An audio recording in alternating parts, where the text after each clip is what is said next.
दोस्तों, यह कहानी बड़ी ही शिक्षाप्रद, महत्वपूर्ण और ज्ञानवर्धक है। मेरा आपसे निवेदन है कि कहानी के अंत तक हमारे साथ में बने रहना।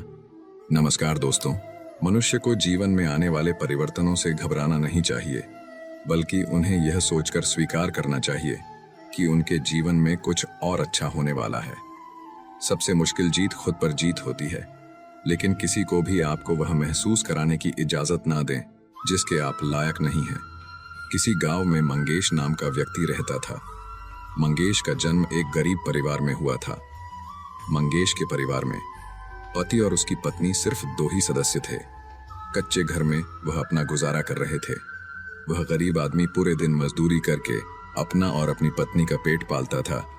इसी तरह दोनों का जीवन चल रहा था। समय के साथ उसकी पत्नी गर्भवती हो जाती है। यह सुनकर मंगेश बहुत बहुत खुश होता है। वह सोचने लगता है कि अब हमारे घर में भी एक नन्हा सा पुत्र खेला करेगा। हम उसे गोद में खिलाया करेंगे। पर जो उसके और उसके परिवार के जीवन में जो होने वाला था, उससे वह बेखबर था। धीरे धीरे समय गुजरता है। अब उस गरीब के घर में वह दिन भी आ जाता है जब उसकी पत्नी एक बच्चे को जन्म देने वाली थी। उसे उसका पति एक अस्पताल में भर्ती कराता है। प्रसव का समय जब निकट आता है तो इधर वह गरीब आदमी कुछ पैसों को बंदोबस्त करने चला जाता है। फिर लौटते समय अपने होने वाले बच्चे को लेकर मन में सपने संजोने लगता है। तब तक उसके पास यमराज का बुलावा आ जाता है। उसकी एक दुर्घटना में मृत्यु हो जाती है।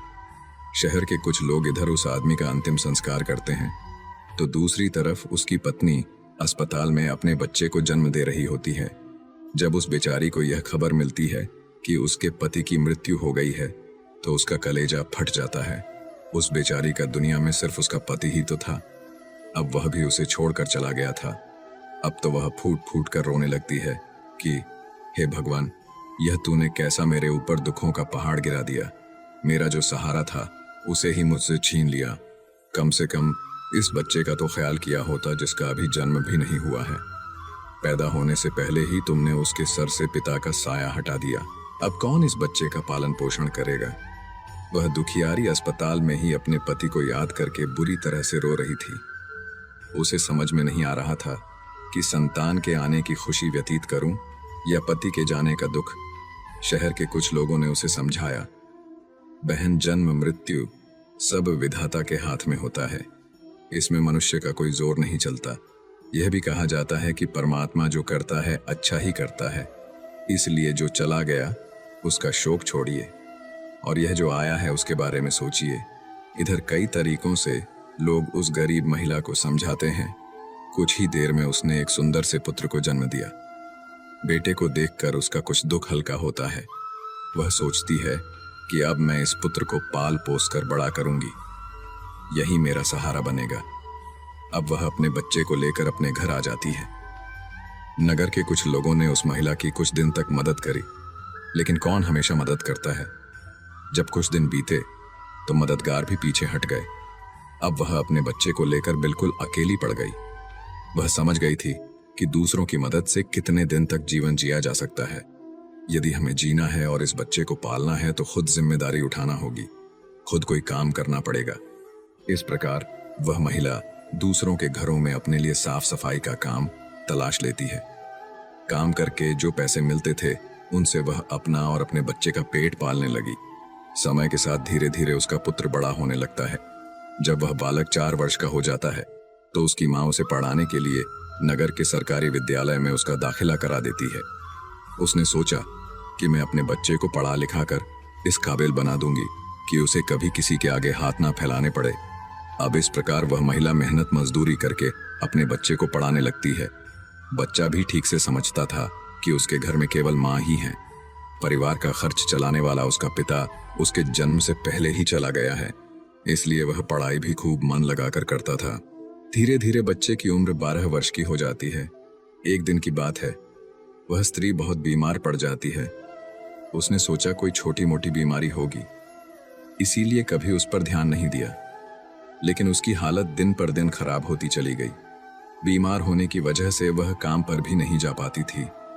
घर में इतने पैसे भी नहीं थे कि कहीं अपना ठीक से इलाज करा लेती। माँ को अत्यंत बीमार देखकर बेटे को बहुत चिंता होती है। वह बालक कहता है, माँ, तुम चिंता मत करो, मैं तुम्हारे लिए अभी डॉक्टर के पास से दवाई लेकर आता हूं, तुम उसे खा लेना, फिर तुम जल्दी ही ठीक हो जाओगी। अपने बेटे की बात सुनकर माँ की आंखें भर आती हैं। वह कहने लगी, बेटा, अब तुम्हें कहीं जाने की जरूरत नहीं है, मेरा भी अब समय आ गया है, मैं तुम्हारे पिता के पास जाना चाहती हूँ। लेकिन जाने से पहले तुम मेरी एक बात हमेशा याद रखना, जब तेरा जन्म नहीं हुआ था तब तेरे पिता ने और मैंने एक सपना देखा था कि हम अपने बच्चे को पढ़ा लिखा कर इतना काबिल बना देंगे कि उसे हमारी तरह गरीबी भरी जिंदगी ना जीनी पड़े। लेकिन बेटा, मैं उस सपने को पूरा नहीं कर पाई। बेटा, मैं यदि चली भी जाऊं तो तुम अपने पिता के सपने को जरूर साकार करना। तुम ऐसा कोई काम मत करना जिससे तुम्हारे पिता का नाम खराब हो। तुम इस प्रकार से अपना जीवन जीना कि तुम्हारा नाम दूर दूर तक लोग जान जाएं। बेटा, कभी पैसे के पीछे मत भागना। पैसे के लिए तो लोग इतने नीचे गिर जाते हैं कि अपने माता पिता की इज्जत का भी ख्याल नहीं करते। तुम हमेशा अपना नाम कमाना बेटा, हमेशा स्वाभिमानी बनकर जीना। कभी किसी के आगे अपने हाथ मत फैलाना, किसी से याचना मत करना। याचना न करना ही श्रेष्ठता का मूल है, पराधीनता ही नरक है। मनुष्य को सदा ही विद्या, धन, बल, कीर्ति और पुण्य कमाना चाहिए। लड़के ने कहा, माँ, तुम घबराओ नहीं, मैं तुम्हारे लिए अभी दवाई लेकर आता हूँ। और इतना कहकर लड़का माँ से रुपए लेकर दवा लेने चला जाता है। बेटे के जाते ही इधर उस गरीब स्त्री के प्राण निकल जाते हैं। जब नगर वालों को पता चलता है तो सब लोग इकट्ठे होकर उस स्त्री का उसके बेटे के हाथों अंतिम संस्कार कराते हैं। अब तो वह बालक बिल्कुल अकेला हो गया था। किस्मत भी क्या खेल दिखाती है, जब जरूरत होती है अपनों की तब अकेलेपन की रात में जगाती है। बिना माता पिता का बेटा उम्र भी ज्यादा नहीं थी। आखिर जाए तो कहाँ जाए, करें तो क्या करें। दूर के जो रिश्तेदार थे उन्होंने भी उस बालक पर ध्यान नहीं दिया। आखिर वो गरीब जो था, लेकिन वह बच्चा अकेले ही अपने जीवन की राह पर चल देता है। उसने कभी हार नहीं मानी जो पैसे माँ छोड़ गई थी। कुछ दिन तक उन पैसों से अपना गुजारा चलाता रहा। कुछ दिन के बाद वह पैसे खत्म हो जाते हैं। घर में भी कुछ नहीं था।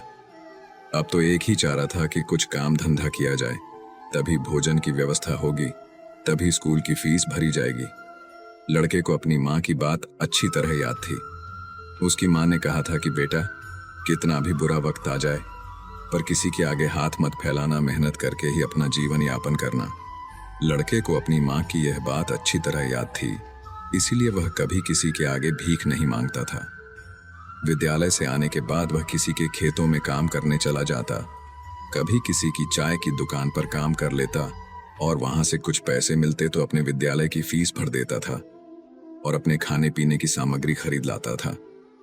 इस प्रकार छोटी सी आयु में वह बच्चा पढ़ाई भी करता था और मजदूरी भी करता था।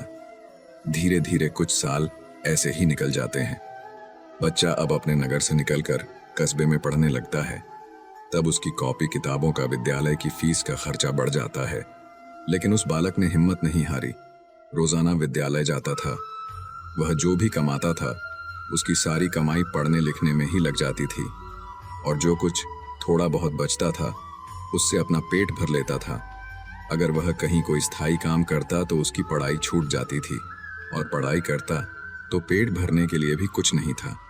इसलिए साथ ही साथ वह दोनों काम करता था। विद्यालय से आकर वह इधर काम करने चला जाता था।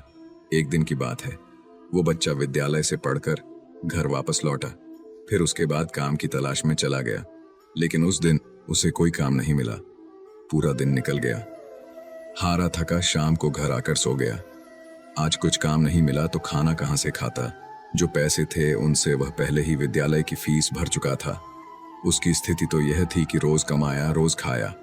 जब उस दिन उसे कोई काम नहीं मिला तो बेचारे को भूखे पेट रहना पड़ा। केवल पानी पीकर सो गए। अब सुबह भूखा ही विद्यालय चला जाता है और विद्यालय की छुट्टी के बाद जब घर आता है तो फिर किसी काम की तलाश में निकल पड़ता है। सोचता है कल नहीं मिला, लेकिन आज मुझे कोई ना कोई काम जरूर मिल जाएगा। लेकिन दुर्भाग्य ने उसका पीछा नहीं छोड़ा। उस दिन भी उसे कोई काम नहीं मिला। आज उसे फिर भूखा पेट सोना पड़ा।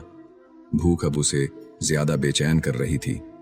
तो एक बार को उसके दिमाग में आता है कि भूखे पेट तो पड़ा भी नहीं जाता। अब तो मैं किसी से कुछ मांग कर खा लेता हूं, पर मां ने मरते वक्त उससे कहा था कि बेटा कभी भीख मांग कर मत खाना। हमेशा कमा कर खाना। लड़का भी बड़ा स्वाभिमानी था। किसी से मांगने की उसकी हिम्मत नहीं हुई। सोचता था चाहे कुछ भी हो जाए, पर भीख मांग करके नहीं खाऊंगा। अगर मैंने भीख मांगना शुरू कर दिया तो लोग मुझे भिखारी कहने लगेंगे।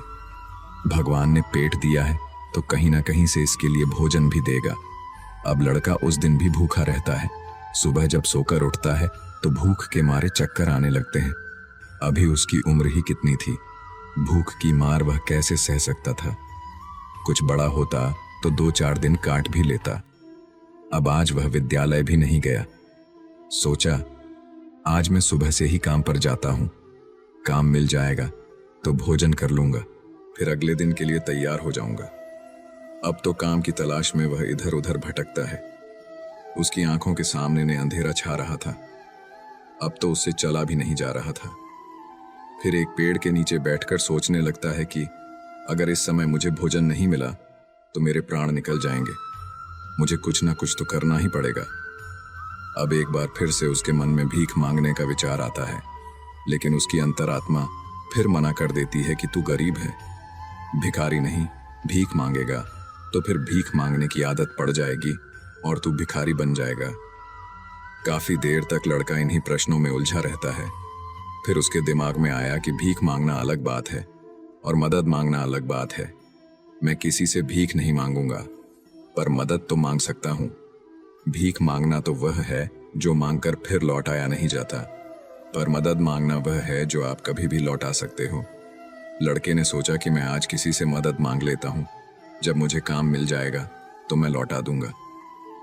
अब लड़का वहां से चलता है तो उसे नगर के बाहर एक बड़ा सा घर दिखाई देता है। लड़का उस द्वार पर जाकर द्वार को खटखटा है। तब घर के अंदर से एक महिला निकलती है। महिला ने द्वार पर देखा कि एक 10-11 वर्ष का बड़ा ही उदास सा मासूम सा लड़का खड़ा है। पहले तो वह महिला उस लड़के से पूछती है कि बेटा तुमने दरवाजा क्यों बजाया, क्या कुछ काम है? लड़का दोनों हाथ जोड़कर कहता है, माँ जी मैंने दोपहर के समय आपको तकलीफ दी, इसके लिए क्षमा चाहता हूँ। तब वह महिला पूछती है, बेटा क्या तुम्हें कुछ चाहिए? मैं तुम्हारी क्या मदद कर सकती हूँ? वह महिला भी एक बच्चे की माँ थी, इसलिए ममता का भाव उसके शब्दों में था। उस महिला के पूछने पर एक बार तो लड़के के मन में यह आया कि चलो इन माँ जी से मैं कह ही देता हूँ कि मैं 2-3 दिन से भूखा हूँ और भोजन न मिलने के कारण बहुत परेशान हूँ। लेकिन उसके स्वाभिमान ने उसे रोक लिया और वह भोजन की जगह पानी मांग बैठा। कहने लगा, माँ जी मुझे बहुत जोर की प्यास लगी थी, इसीलिए दरवाजा खटखटाया था। क्या एक गिलास पानी मिल सकता है? लेकिन वह महिला बहुत समझदार थी। उसने जब लड़के को देखा तो वह समझ गई कि बालक बहुत भूखा है। वह कहती है, बेटा तुम थोड़ी देर रुको, मैं तुम्हारे लिए पानी लेकर आती हूँ। वह महिला घर के अंदर जाती है और अपनी रसोई से एक गिलास दूध और कुछ लड्डू लेकर द्वार पर आती है और दूध से भरा गिलास उस लड़के को दे देती है। लड़के ने जब गिलास पकड़ा तो उसमें दूध था। दूध को देखकर लड़का खुश हो जाता है। लड़का मन ही मन उस माँ को दुआएं देने लगता है। महिला ने उसे पहले लड्डू खाने को दिए और कहा, बेटा दूध गर्म है, तुम पहले लड्डू खा लो, जब दूध ठंडा हो जाए तब पी लेना। लड़का जब उस महिला को देखता है तो उसे ऐसा लगता है जैसे उसकी ही माँ उसे यह दूध पीने को दे रही है। मन ही मन सोचता है, कितनी अच्छी माँ है, मैंने एक गिलास पानी मांगा था और यह दूध ले आई। उसने समझ लिया कि मैं भूखा हूं। लड़का आराम से बैठकर लड्डू खाता है और दूध पीता है। तब वह स्त्री कहती है, बेटा क्या तुम्हें और कुछ चाहिए? लड़का सोचने लगता है कि इस दूध के बदले में मैं इस माता को क्या दे सकता हूं। मेरे पास तो कुछ भी नहीं है। दूध पीने के बाद लड़का कहता है, माँ जी मैंने आपसे पानी मांगा और आपने मुझे दूध पिलाया, इसके बदले में मैं आपको क्या दे सकता हूँ? महिला ने कहा, बेटे मैंने तुम्हें दूध इसलिए नहीं पिलाया है ताकि तुमसे बदले में कुछ ले सकूं। महिला कहने लगी, बेटा तुम्हारा चेहरा देखकर लग रहा था कि तुम बहुत भूखे हो, तो मैंने सोचा कि पानी की जगह दूध ही पिला देती हूं, इसलिए मैं तुम्हारे लिए दूध ले आई। लड़के ने फिर कहा, नहीं माँ जी, आप इसके बदले में मुझसे जरूर कुछ मांगिए, मैं आपको अपनी हैसियत के हिसाब से कुछ जरूर दूंगा।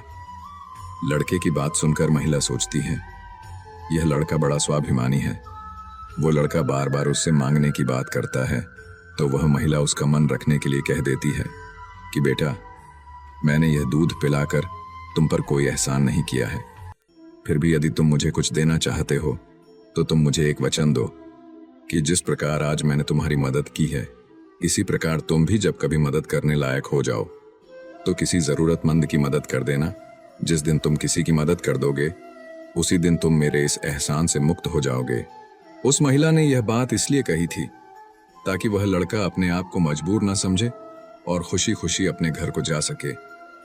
वह लड़का उस बात को अपने दिमाग में बैठा लेता है। वह उस महिला के पैर छूकर काम की तलाश में आगे को चला जाता है और इस प्रकार धीरे धीरे कई दिन बीत जाते हैं। जिस विद्यालय में वह पढ़ता था उसी विद्यालय में उस स्त्री का बेटा भी पढ़ता था जिसने उसे दूध पिलाया था। एक दिन वो महिला अपने बच्चे को विद्यालय छोड़ने जाती है तो उसने देखा कि विद्यालय में वह लड़का भी पढ़ रहा था। वह स्त्री उस लड़के को पहचान लेती है। उसने विद्यालय के मास्टर जी से जाकर पूछा कि वह बालक कौन है, तो मास्टर जी ने उसे बताया कि उस बालक का नाम संकेत है और वह बिना माता पिता का बेटा है। छोटी सी आयु में ही उसके दोनों माता पिता गुजर गए थे। यह जानकर उस महिला को बड़ा दुख होता है। सोचती है, जब इसके माँ बाप नहीं है तो फिर इसकी पढ़ाई का खर्च कौन उठाता है।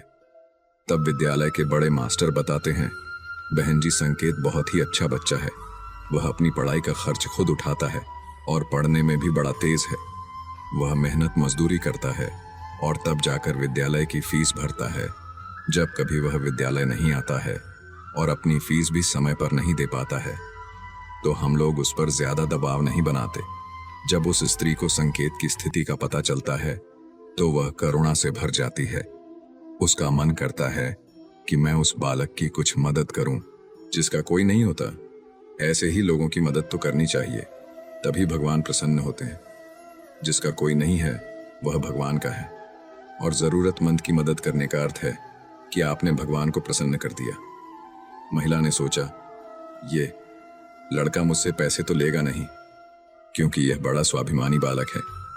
तब उस महिला ने बड़े मास्टर जी से कहा, श्रीमान जी, अगर मैं इस बालक की फीस भर दिया करूं तो आपको कोई आपत्ति तो नहीं है।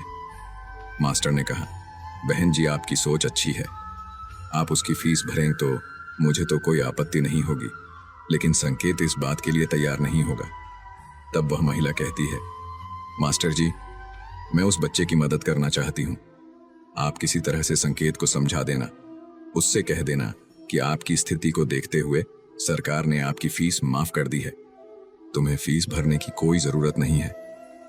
मास्टर जी भी इस बात से सहमत हो जाते हैं। वह महिला संकेत की पूरे वर्ष की फीस भर के अपने घर चली जाती है। इस तरह वह हर वर्ष उसके पूरे साल की फीस जमा कर दिया करती थी ताकि संकेत सिर्फ मन लगाकर पढ़ सके। अब तो संकेत पूरा मन लगाकर पढ़ता था और अपने खाने पीने के लिए किसी दुकान पर काम कर लेता था। दोस्तों, डूबते को तिनके का सहारा ही बहुत होता है। उस महिला के थोड़े से प्रयास से संकेत की अच्छी खासी मदद हो गई।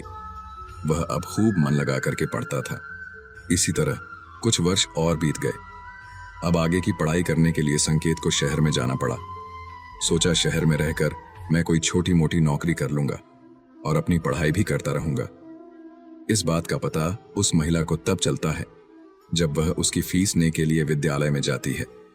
वह महिला जब संकेत की फीस जमा करती है तो मास्टर जी बताते हैं, बहन जी, संकेत तो आगे की पढ़ाई करने शहर चला गया है, अब आपको उसकी फीस जमा करने की कोई जरूरत नहीं है। उस महिला ने जब यह सुना तो सोचने लगी, कोई बात नहीं, भगवान ने मुझे उसकी मदद करने का इतना ही समय दिया होगा। हे भगवान, उस बालक पर दया दृष्टि बनाए रखना, वह जहां भी रहे खुश रहे। इस प्रकार वह स्त्री अपने घर लौट आई और अपने घर गृहस्थी की दुनिया में व्यस्त हो गई। दोस्तों, उधर संकेत शहर में जाकर अपनी पढ़ाई करने लगा। खर्चा चलाने के लिए उसने एक नौकरी तलाश कर ली। इस प्रकार 25 वर्ष बीत जाते हैं। ना तो संकेत कभी उस महिला से मिल पाता है और ना वह महिला कभी संकेत से मिलती है। उस महिला का बेटा भी अब बड़ा हो गया था। उसका बेटा एक व्यापारी बन गया था। वह स्त्री तो पहले से ही अपने घर से संपन्न थी, ऊपर से उसका बेटा व्यापार करके खूब धन कमाता था। उस माँ का बेटा भी बड़ा संस्कारी था। वह भी अपनी माँ को बहुत प्यार करता था। एक दिन उसकी माँ बहुत बीमार पड़ जाती है। शाम को जब उसका बेटा घर आता है तो वह अपनी माँ की हालत को देखकर बेचैन हो जाता है। वह अपनी माँ को अस्पताल में भर्ती कराता है। जांच में पता चलता है कि उसकी माँ को कैंसर है। वो लड़का डॉक्टर से कहता है, डॉक्टर साहब आप मेरी माँ का अच्छे से इलाज कीजिए, पैसों की बिल्कुल चिंता मत करना। तब डॉक्टर कहते हैं, भाई तुम्हारी माँ को कैंसर की बीमारी है और कैंसर का इलाज बहुत महंगा होता है। छोटे मोटे अस्पतालों में इसका इलाज भी नहीं होता है। इसके लिए तुम्हें किसी बड़े शहर में जाकर किसी बड़े अस्पताल में इसका इलाज कराना होगा, और बड़े अस्पताल का मतलब है कि खर्चा भी बहुत अधिक होगा। बेटे ने कहा, डॉक्टर साहब मैं अपनी माँ को ठीक करने के लिए कुछ भी कर सकता हूँ, आप मुझे बस कोई रास्ता बताइए, मैं अपनी माँ का इलाज कहाँ करा सकता हूँ। तब डॉक्टर उसे बड़े शहर जाने की सलाह देते हैं। डॉक्टर बोले, बड़े शहर में कैंसर का हॉस्पिटल है, यदि वहाँ का इलाज तुमने पूरा करा लिया तो तुम्हारी माँ इस रोग से बच सकती है, नहीं तो तुम्हारी माँ के प्राण संकट में पड़ सकते हैं। यह सुनकर लड़का घबरा जाता है।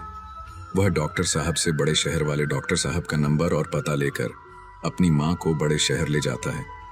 उसकी माँ तो उसे बहुत मना करती रही कि बेटा तुम मुझे कहाँ ले जाओगे, इतना पैसा कहाँ है, हमारे पास बड़े शहर में अच्छा इलाज कराने के लिए हमारे पास पर्याप्त पैसा नहीं है, यहीं से डॉक्टर साहब से दवा ले लेते हैं, धीरे धीरे मैं सही हो जाऊंगी, तुम परेशान मत हो।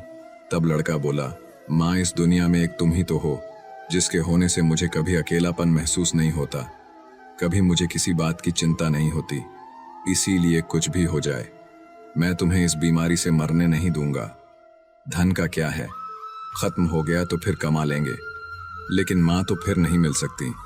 इस प्रकार लड़का अपनी माँ को बड़े शहर लेकर जाता है। जिस डॉक्टर से उसकी माँ का इलाज होना था वह डॉक्टर साहब उस समय अस्पताल में नहीं थे।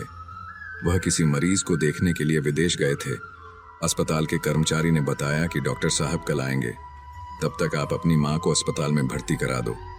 लड़के ने बिना देर किए अपनी माँ को भर्ती करा दिया और डॉक्टर साहब के आने का इंतजार करने लगता है। अगले दिन जब डॉक्टर साहब आते हैं तो वह लड़का अपनी माँ की हालत डॉक्टर साहब को बताता है। डॉक्टर साहब ने भरोसा दिया कि जांच के आधार पर मैं कह सकता हूँ कि तुम्हारी माँ ठीक हो जाएगी, मगर इनका इलाज काफी लंबा चलेगा। लड़के ने कहा, डॉक्टर साहब कुछ भी हो जाए मैं अपनी माँ को ठीक कराकर ही घर ले जाना चाहता हूँ, चाहे इसके लिए मुझे अपना सब कुछ बेचना पड़े, कितने ही दिन मुझे यहाँ रुकना पड़े। इस प्रकार वहाँ के डॉक्टर ने उस माँ का इलाज शुरू कर दिया।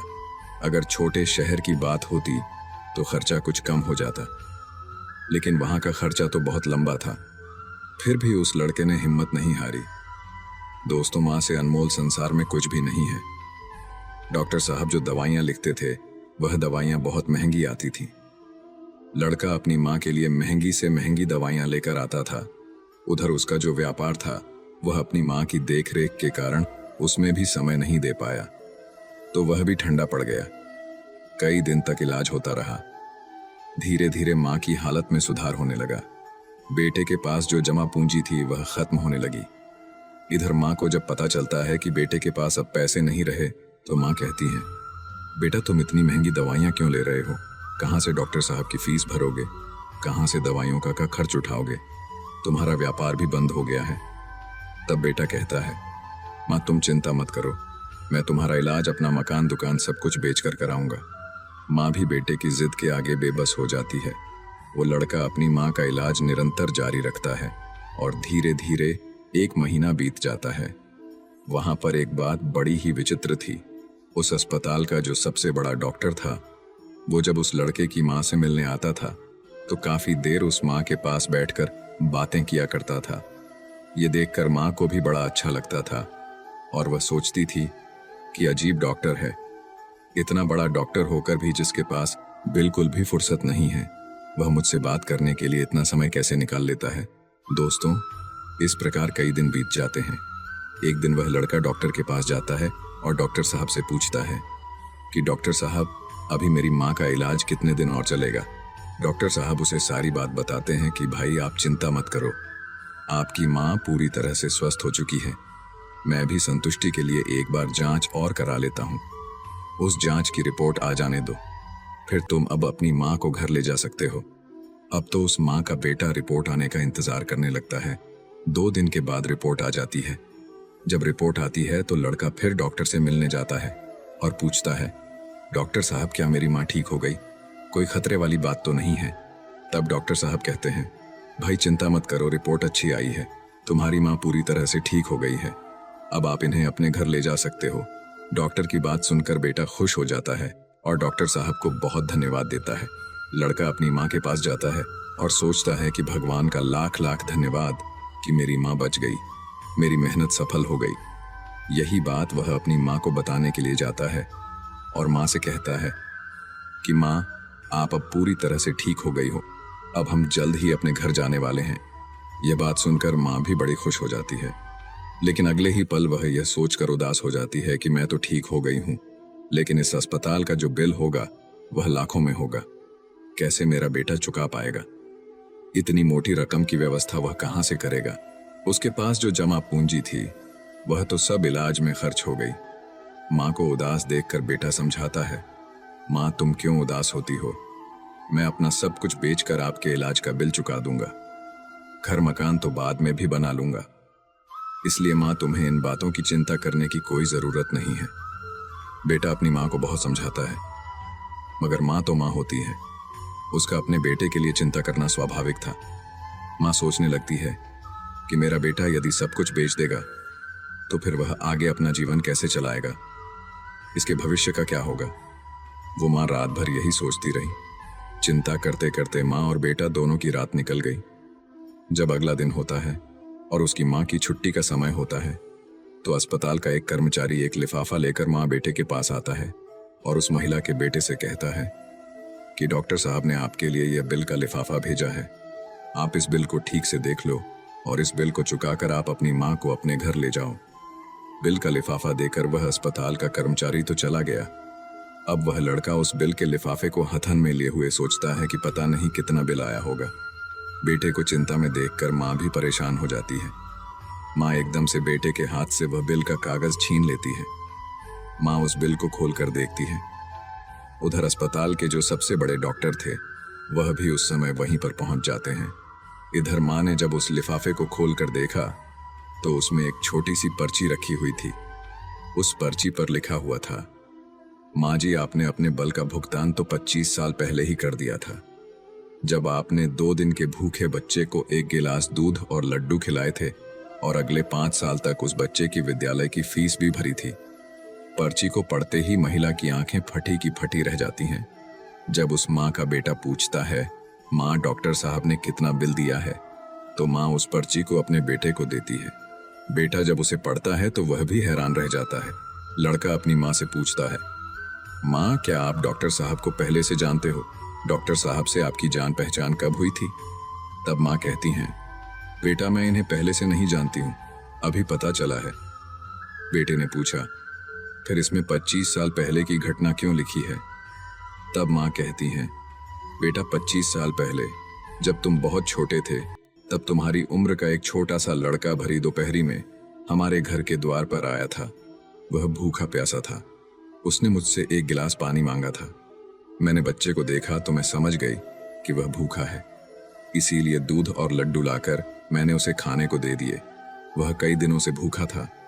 उसने दूध तो पी लिया, पर वह मुझसे कहने लगा कि माँ तुम्हारा यह ऋण मैं कैसे चुका पाऊंगा। तो मैंने उसका मन समझाने के लिए कह दिया था कि जब तुम बड़े हो जाओ, मदद करने लायक हो जाओ, तो तुम भी किसी जरूरतमंद की मदद कर देना। मुझे क्या पता था कि वही लड़का जिसे मैंने 1 गिलास दूध पिलाया था वह 25 साल बाद इतना बड़ा डॉक्टर बनकर मेरी मदद करेगा। लोग तो आज लेकर कल को भूल जाते हैं, लेकिन उस बच्चे ने मेरा वह आर्ण अभी तक याद रखा है। मैं इस बात को सोचकर बड़ी हैरान हूं कि डॉक्टर साहब ही वह बच्चा है। इधर माँ बेटे आपस में बातचीत कर रहे थे, उधर वह डॉक्टर साहब उनके पीछे खड़े होकर उनकी बातें सुन रहे थे। उनकी आंखों में आंसू थे और बचपन का वह समय उन्हें याद आ गया जब वह भूखे प्यास से उस माँ के द्वार पर पहुंचे थे। डॉक्टर साहब आगे बढ़कर उस माँ को प्रणाम करते हैं और माता जी के पास बैठ जाते हैं। कहते हैं, माँ आपके कहे हुए शब्द आज भी मेरे कानों में गूंजते हैं। मैंने आपके उन्हीं शब्दों को अपना संस्कार बनाया। मैंने अपनी जिंदगी में बहुत दुख देखा है, लेकिन कभी हिम्मत नहीं हारी। मैं आपका बहुत बड़ा कर्जदार हूं। यदि आप मेरे विद्यालय की फीस नहीं भरती तो आज मैं इतना बड़ा डॉक्टर नहीं बना पाता। माँ, यह आपकी ही देन है। मैंने तो आपको उसी दिन अपनी माँ मान लिया था जिस दिन आपने ममता भरी छाव में बैठाकर मुंह भूखे को दूध पिलाया था। इतना कहने के बाद डॉक्टर साहब वह सारे पैसे लौटा देते हैं जो माँ की दवाई में खर्च हुए थे और बूढ़ी माँ के चरणों में अपना सर रख देते हैं। वह माँ डॉक्टर साहब को उठाकर अपने सीने से लगा लेती है। डॉक्टर साहब और बूढ़ी माँ की आंखें आंसुओं से भरी हुई थीं। जब यह दृश्य अस्पताल के सारे लोग देखते हैं तो सब देखकर हैरान रह जाते हैं। सबकी आंखें नम हो जाती हैं। दोस्त, ये 4 बातें जो भी व्यक्ति समझ लेगा वह कभी गरीब नहीं रहेगा। पहली बात, मनुष्य को जीवन में आने वाले परिवर्तनों से घबराना नहीं चाहिए, बल्कि उन्हें यह सोचकर स्वीकार करना चाहिए कि उनके जीवन में कुछ और अच्छा होने वाला है। इन परिवर्तनों से मनुष्य बहुत कुछ सीखता है और वो सही राह पकड़ लेता है। जो अपने साथ हुई घटनाओं से टूट जाता है वह कभी आगे नहीं बढ़ पाता। दूसरी बात, अंधेरा चाहे कितना ही घना हो, एक छोटा सा दीपक उसे मिटा डालता है। उसी तरह अगर जीवन में कुछ अंधेरा आ जाए तो ज्ञान रूप दीपक से अंधेरे को मिटाकर सही रास्ता ढूंढा जा सकता है। ज्ञान वो निधि है जो रंग से राजा बना देती है, भटके को सही मार्ग दिखा देती है। तीसरी बात, आप दूसरों का भला कीजिए, दूसरों पर दया करिए। तुम्हारा भला अपने आप होता चला जाएगा। आपको अपने जीवन में अगर किसी की मदद करने का सौभाग्य मिले तो जरूर करना कहते हैं। डूबते को तिनके का सहारा बहुत होता है। आपकी छोटी सी मदद से किसी का जीवन ही बदल सकता है। आपका छोटा सा योगदान किसी के लिए वरदान भी हो सकता है। मुसीबत में पड़े तो घबराना मत। जब एक रास्ता बंद होता है तो 10 खुल जाते हैं। जीवन में निखार तभी आता है जब मनुष्य दुख और मुसीबत की भट्टी में तपता है। कष्ट सहन करने के बाद ही मनुष्य को अनुभव मिलता है और यह अनुभव बहुत काम आता है। चौथी बात, मनुष्य के दिन चाहे कैसे भी हो, चाहे कितनी भी कठिनाइयां उसके जीवन में आए, परंतु उसे कभी भीख मांगकर खाना नहीं चाहिए। भीख मांगकर खाने वाला अपनी ही नजरों में गिर जाता है और जब वह भीख मांगकर खाता है तो उसकी आदत हो जाती है बिना मेहनत किए खाने की। इसलिए मनुष्य को हमेशा मेहनत करके ही खाना चाहिए, तभी मनुष्य सफल और आत्मनिर्भर बनता है। किसी को मदद की जरूरत हो तो आप सबसे पहले उसकी मदद करें, लेकिन अगर आपको मदद की जरूरत हो तो आपको किसी से मदद मांगने की जरूरत ना हो। आप खुद ही अपनी मदद करने की काबिलियत रखें। आत्मसम्मान आपकी आवाज है, इसे बुलंद रखें। दूसरों पर ध्यान देने से बेहतर है खुद में रहो, खुद को समझो और आगे बढ़ो। आत्मसम्मान एक ऐसा कवच है जिसे कोई आपसे छीन नहीं सकता। जो कोई खुद से प्यार नहीं कर सकता वह किसी और से भी प्यार करने के लायक नहीं। उसकी इज्जत कभी मत करो। जो आपकी इज्जत की कदर ना करे उसे अहंकार मत समझना, उसे आत्मसम्मान कहते हैं। अगर आप चाहते हो दुनिया आपकी इज्जत करे तो सबसे पहले आपको अपनी इज्जत करनी होगी। अगर कोई आपका अपमान करे तो उसका भी शुक्रिया अदा करें, क्योंकि वह इंसान आपको आपकी जिंदगी की सच्चाई बता रहा है। ज्यादातर लोग उन चीजों की कदर नहीं करते जो उन्हें आसानी से मिली हो, लेकिन खो देने के बाद पछताते हैं। तो दोस्तों, कैसी लगी आपको ये कहानी? आप हमें कमेंट सेक्शन में जरूर बताना, और अच्छी लगी हो तो इस चैनल को सब्सक्राइब जरूर कर लेना। तो चलिए मिलते हैं ऐसी ही कोई नई कहानी में। तब तक के लिए अपना ख्याल रखिए। धन्यवाद।